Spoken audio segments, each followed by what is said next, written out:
Yeah, well, I think this is an innovative way of collecting funds, and what they've proposed is that they should collect funds from air passengers. We're calling it an international air passenger adaptation levy. This is an innovative way of collecting funds because it's not coming from countries, other developing countries, but this is an innovative way whereby you're linking with the private sector. So what they're proposing is that there should be a levy of very small amount of $6 per passenger in economy class, and about $40 to $60 for in the business class.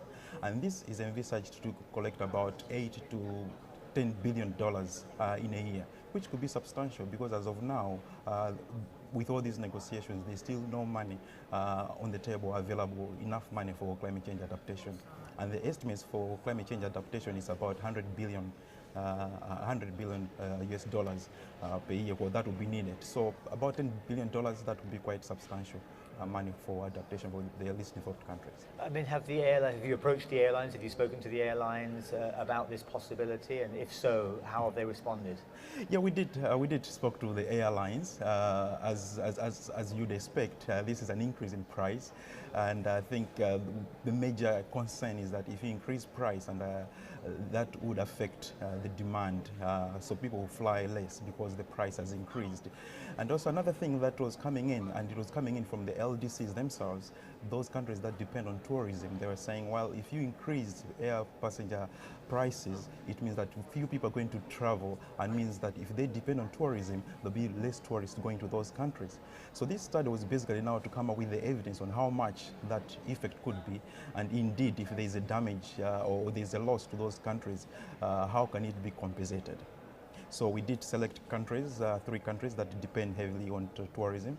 We selected Tanzania, which is a very good tourist destination for safari kind of tourism. Grenada, which is one of the countries in the Pacific, and also Senegal in West Africa. So looking at these countries, we've looked at them and tried to see their contribution to GDP and how tourism can be affected if there's an increase in price.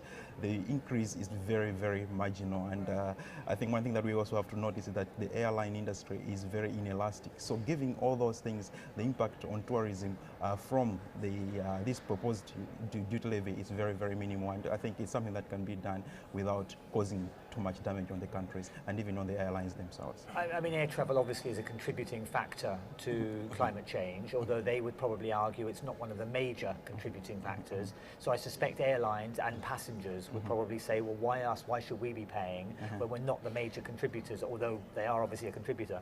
Yeah, well, I think that issue also came up, and because there are 2 things. One, they're not a major contributor, as you rightly said, and also using a levy or a tax on them is not a very efficient way of reducing emissions. But when you look at these adaptations, we're not basically looking at trying to reduce emissions, we're just trying to collect funds. And we feel that because the industry is inelastic, I think it's an innovative way. And because the impact is so small, we think it's something that can have a huge impact on the adaptation fund, and less impact in terms of the passengers and in terms of the airline industries. Right. And is this something that would have to be obligatory or something that could be voluntary on the part of the passengers? And if so, I wonder whether any passengers would actually volunteer to pay that fund? Well, we also discussed such kind of issues where it's going to be voluntary or it's going to be obligatory, but we think that it has to be obligatory. We've got examples of air passenger duty in Europe. There's one that was instituted in Netherlands and it was abolished, and the other one is in Germany.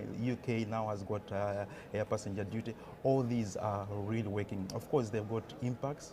But it's a little bit different from this one, because this one we're proposing a global across all airlines, all countries, wherever you're flying from.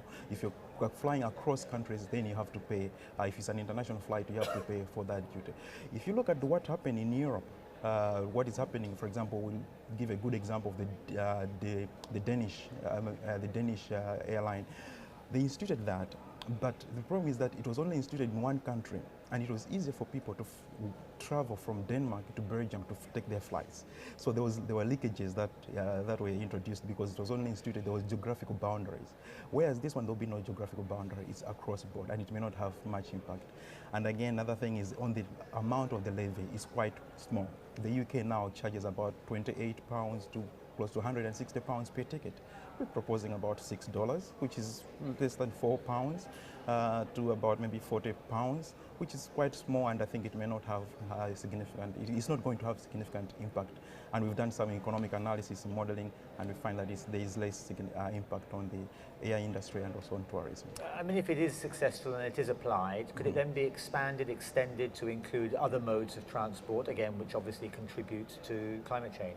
Yep, that's an avenue that's also open, and I think other people have also been suggesting that why don't we go into cargo, because now we're talking, this is an air passenger, but we can talk about air cargo, and we can also talk about shipping transport, all those road transport. We can also include all those kind of transport. So these all avenues that are open, but we wanted to start with the air passenger, and we feel like that there is potential on that one. And I think on the other hand, is because this one is very elastic, or simply put, if you increase the price $1, the change in terms of reduction in the number of people is very minimal. So it doesn't change that much, it doesn't change significantly. So we feel like it's a good and innovative way of collecting funds for climate change adaptation.